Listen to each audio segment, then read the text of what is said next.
Hi all, welcome to Asianet News Samvad. This is a unique talk show which will be aired on all channels and digital platforms of Asianet News Network, and we are extremely honored and privileged to have Mr. Abhinav Bindra with us on our opening day, a legend who needs no introduction, India's first individual Olympics champion. Thank you for having me. So Abhinav, we'll quickly get down to business here. As it happened a few days ago, the OVEP was formally introduced into the Indian sports educational system. So I'll start with the occasion itself. If you can give us a brief description of what is it all about and how will it impact the sporting culture in the country? Well, I think, sport, the power of sport goes beyond winning and losing on the field of play. The power of sport really is at the values society at large can imbibe through sport. Sport teaches you a little bit about winning, but sport teaches you how to lose. Sport teaches you integrity. Sport teaches you honesty. Sport teaches you how to set goals and follow those goals. Sport teaches you teamwork. It builds relationships. It teaches you a lot about listening to different points of view. But all in all, what sport can do to our very young society, the potential is absolutely immense. Not all of our citizens will go and compete at the Olympic Games, but I think each citizen of this country can do well and benefit a great deal from living the philosophy of Olympism. And that exactly is what the OVEP is directed towards. It is an experiential learning program for the youth. As a nation, we're all after economic success, and it's very interesting to note that all the greatest economies of the world also happen to be great sporting superpowers. And I do believe that they have become great economic powers because sport has played a very important role in the foundation of that society. And that is how, in a humble way, we've started with Odisha, where we're doing a pilot to start off with in the first year for about 100 schools. And then based on the results and the impact the pilot creates, the vision at least is to imbibe it into the state education board, which in turn would then impact 7 million kids of that state. But we also have to ensure we do not build a toxic culture for sport. When I talk about building a toxic culture for sport, it can very easily happen that we do that when we get totally one-dimensional and focused on winning. In sport, winning is very important, but winning is not the only thing. And that is where we must add a lot of values to what sport can do to society on a whole. At an Olympic Games, you have 10,000 athletes who compete. Only 300 of those athletes go back home with gold medals. What are the rest? They're not losers, right? They gain a lot from sport. And in terms, when we actively try and build a culture for sport, we have to ensure that we attach enough values to the softer elements that sport can do and how sport can really shape our society. Abhinav, I found the toxic culture point very interesting. As parents, fans, administrators, I think we need to have a more sensitive and finer understanding of sport and values.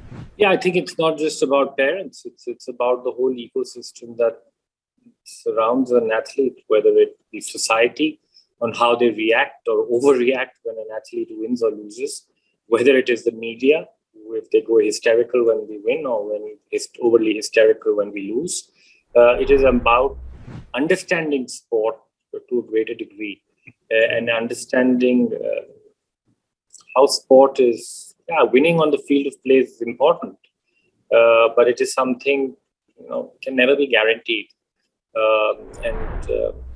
When I talk about that toxic culture, we attach too much to winning. We make winning too big, and that is a problem because it's not sustainable.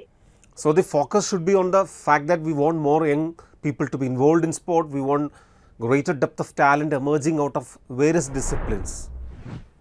Say take shooting, for example.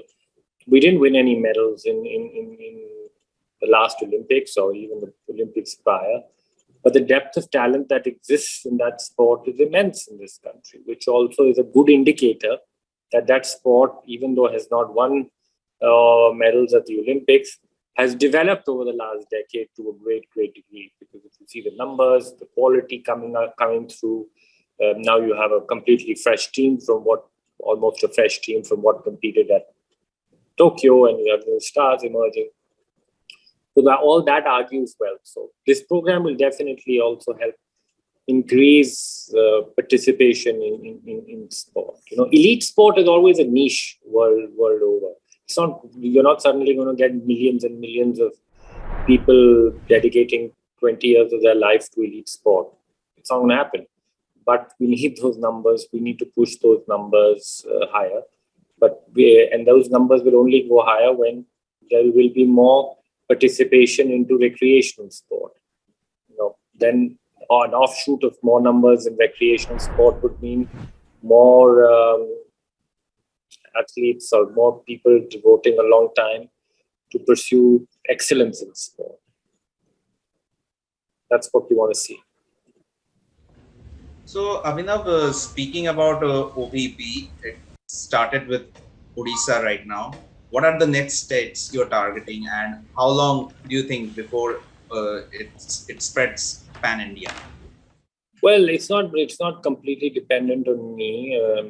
It's a humble start. We're just about starting. July will be the semester where it will start. Impact of such a program will not be seen in just a few months. It takes a little while, but there has already been interest received from other states contacting to see what they can do, and that's what it's a conversation which pretty much is in the hands of different states and the International Olympic Committee. The Abhinav Bindra Foundation is just kind of facilitating it and trying to ensure that the program in India is run at the highest level. So it really depends also on the proactiveness and nimbleness in decision making in various governments, and that differs from state to state, right? I mean, you have some which are very nimble and want to get things done very quickly. Others are a little bit slower in pace. So it really depends on the proactiveness in governments, how they envision it in their state, and then how the IOC also decides to participate in partnering with them. So, Abhinav, speaking of sports education as a whole, it is yet to be entirely implemented in the Indian schools, and it's still a debatable topic. So, what's your personal take on how long do you think it could take for that goal to be achieved? How do you define sport education? Focusing on in different kinds of sports, make it mandatory that you have a sports education class, and children can take part in the sports of their choice, so that they are accustomed to the entire sporting culture and not entirely deprived of it. Yeah, so I think what you're trying to define is not certainly. It's not real. I mean, it's not education. I think it's about making sure that sport is part and parcel of the holistic development of a child, right? That is what we really want to see. Sporting careers are short. They are 10, 20 years. But we have to ensure that we also make very good citizens of these young kids. And there, I think the experience that they learn from sport will certainly will help that cause. That's what I'd like to see happen. Abhinav, there was a time when the average Indian athlete was very defensive and written off even before boarding a flight to the Olympic venue. Now we see more fearless, confident athletes, and recently we had our best Olympic Games till date. But our young shooters, despite winning gold in World Championships, World Cups, couldn't perform under pressure. What's your advice to them? What's that single most important ingredient for winning an Olympic medal? Well, pressure is a funny thing. Nobody can really perform to one's optimum under pressure. If I put you under pressure, I'm sure you'll struggle as well. It's just how human beings are wired. But I think the shooting, as I said, has let's We didn't win at the Olympics in Tokyo, but you have to go beyond that, and you have to look at it more holistically and see how the sport has developed over the last decade. And for sure, the sport has developed. I think what it can further do and further refine is preparation towards an Olympics. I think they erred and made some mistakes in their preparation. And I think that is what that experience of Tokyo should teach the system at large and the young athletes, that the Olympics is not just another competition. It's a very special competition, and the athletes will be under pressure. You cannot escape that pressure. You have to learn to work with that pressure. And that is, I think, the learning. The preparation has to become very precise. There are several elements that have to come together. There's, of course, a skill element which has to be refined. There is a physical element which has to be refined. There is a very important recovery element which has to be refined. There has to be there have to be tactics in preparation as well. That you ensure that, when you are actually at an Olympics, you have your batteries 100%, and you are training that you're at your best form during the period of those 2 weeks.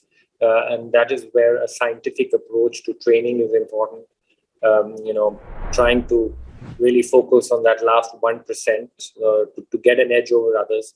When you go to an Olympics, it's a small competition. A world championship would attract a higher number of participants, but the Olympics will attract a smaller group, but the absolute creme de la creme who participate at the Olympics. And each one of them, or majority of them, are capable of winning on a particular day. So you have to try and get a little bit of an edge in there. Science, technology, engineering, analytics, and medicine, STEAM as I call it, plays a very important role in the overall development of the athlete. So, Abhinav, what do you think is the biggest challenge that Indian shooting is facing right now? Well, frankly, I don't know, because I don't follow it so closely. I'm not associated with the inner workings of the preparation of the team. I know I'm as informed as you are.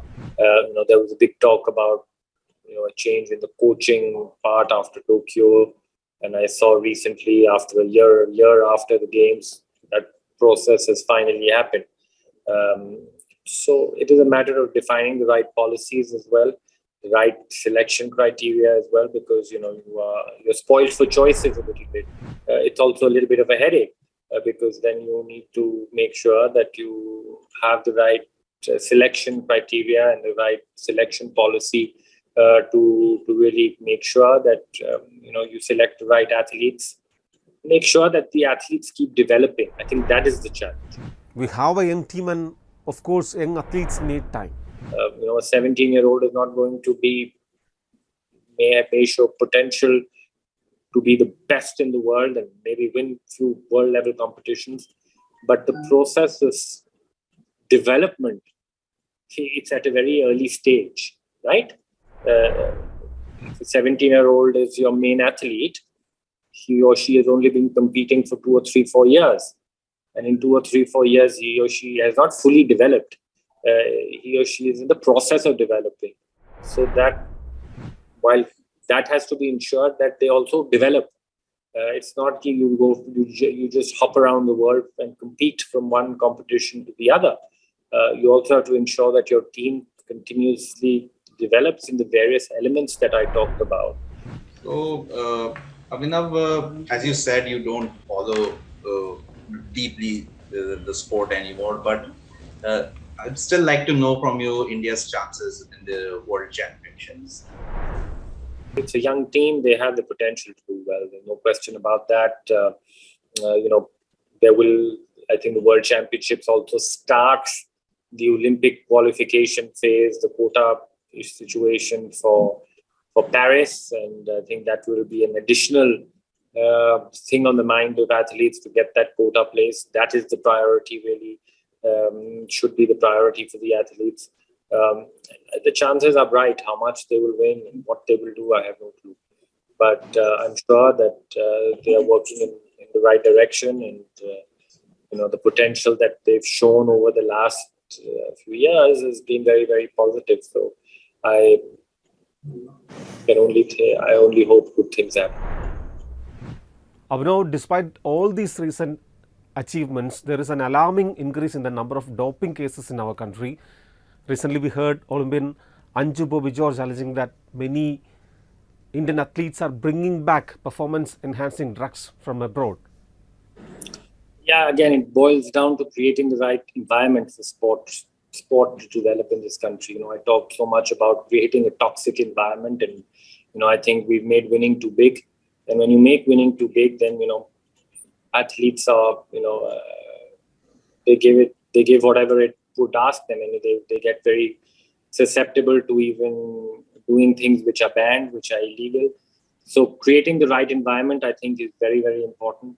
Making sure that athletes also develop the right values in sport, and that can only happen through proper awareness, through proper education.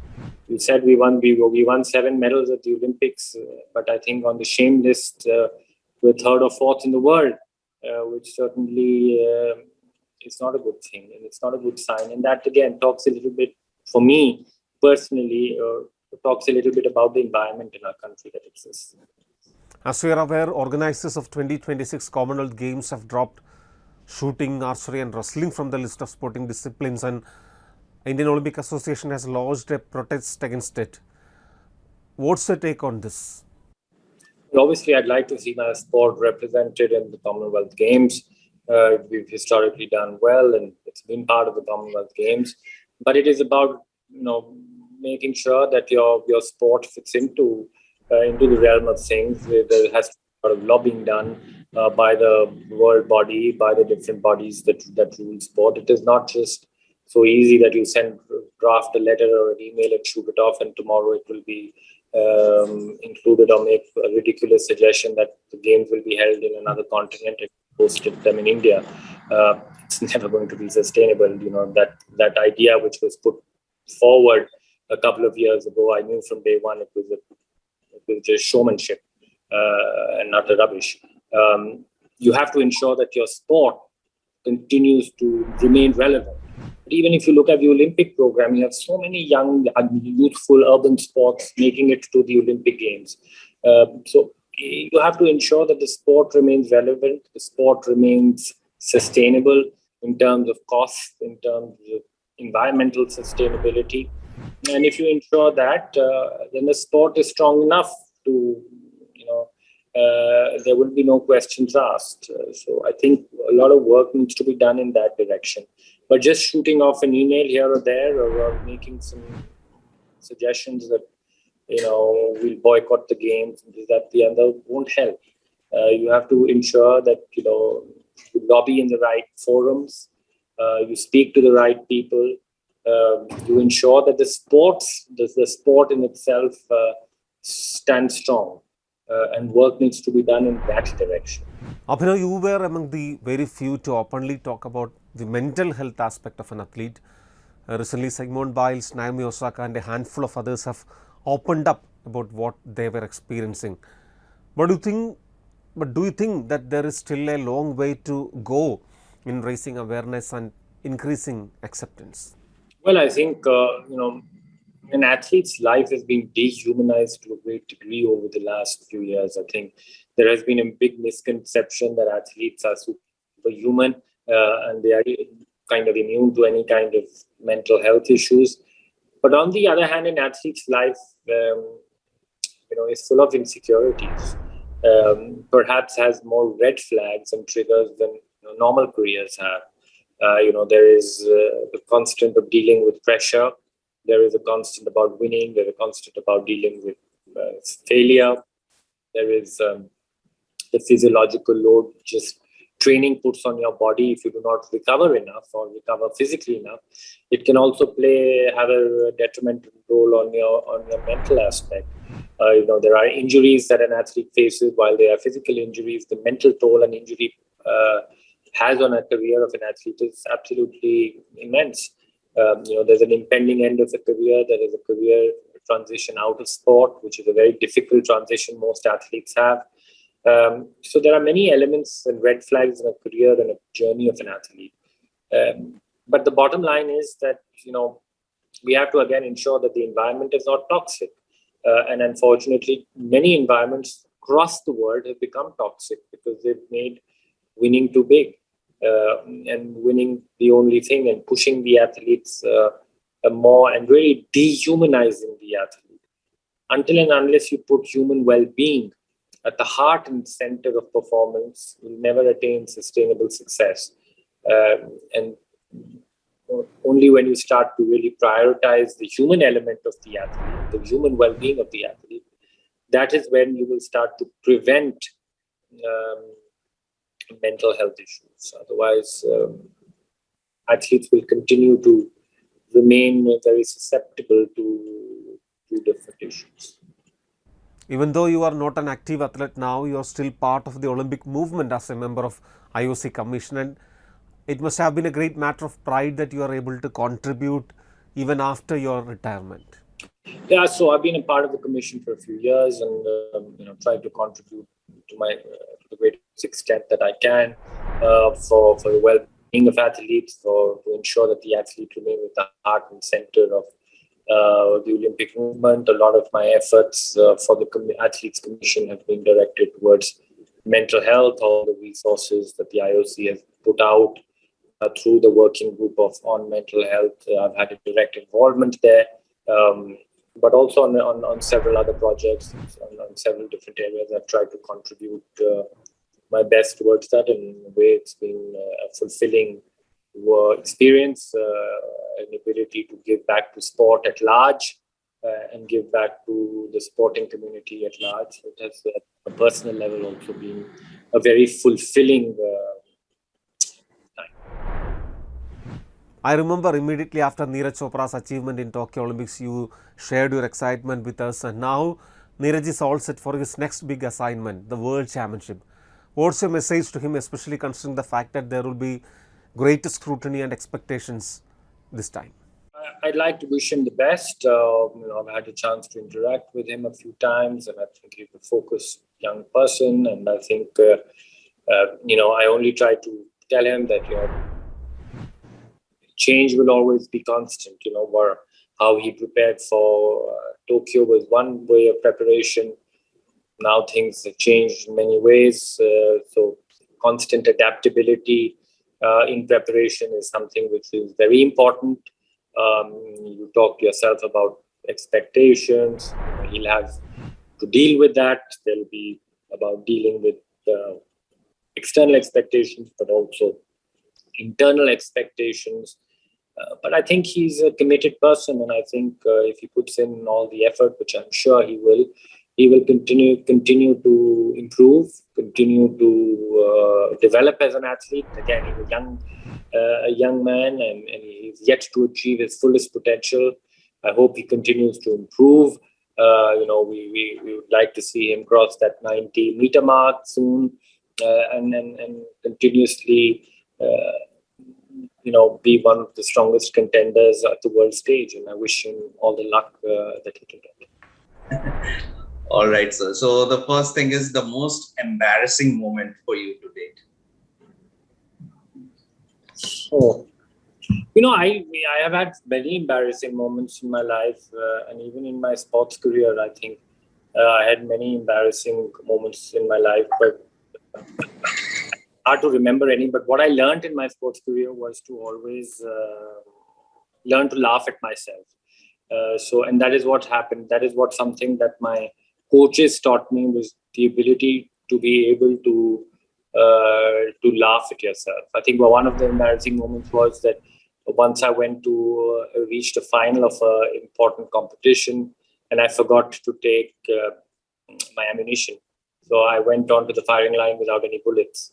And then I just had to ask my neighbor for some. Okay. The worst joke that you have ever cracked? I have only good jokes. My jokes are not poor. So even if it's a good joke, would you like to share it with us? How do you expect me to just, I'm not a comedian. I cannot get you a joke now or in that instant. It's a little hard for me. Sorry. Okay, sir. Your first and your favorite crush? Sport. Oh, come on. You gotta come up with something better. It's a great thing. I love sport. Why do you think I was involved in sport for 22 years? I certainly loved it. Otherwise, I would be mad. We're expecting some actress or anyone. Told you, don't have expectations. Abhinav, what is the most craziest thing you tried before Beijing? No, I went on a commando training course 3 days prior to boarding my flight, and it was a crazy thing to do because the chances of getting an injury was more than 70%, and I did it because I took that risk, and it was a risk worth taking because it ended up being a very important aspect of my preparation. We all are looking forward to the biopic on Abhinav Bindra. Will there be songs and dances in it? I'm not producing the film. I've only sold the rights of my book to Mr. Kapoor. So one of the reasons why it's not been made so far is that I'd never sign off on such nonsense. What was the best advice you got between Athens and Beijing? The most interesting advice, to learn how to detach from outcomes, I think was something which was an advice given, but also an advice imbibed through learning. So that, when I went to Athens, I was very attached to winning, and really, winning for me was very important. The outcome was very important. And when I went to Beijing, I was very detached from the outcome, and I was more really attached to the process of what I had to do. So that was a very important learning and advice that I was. So, Abhinav, if not a shooter, what would you have liked to become? Was it in sports or something from the academic perspective? A lawyer. And finally, Abhinav, is there any confession would you like to have which you haven't made anywhere to date? Certainly not going to make it on this show. Okay, Abhinav, sir, thank you so much for your precious time. You talking to us, it means a lot to us.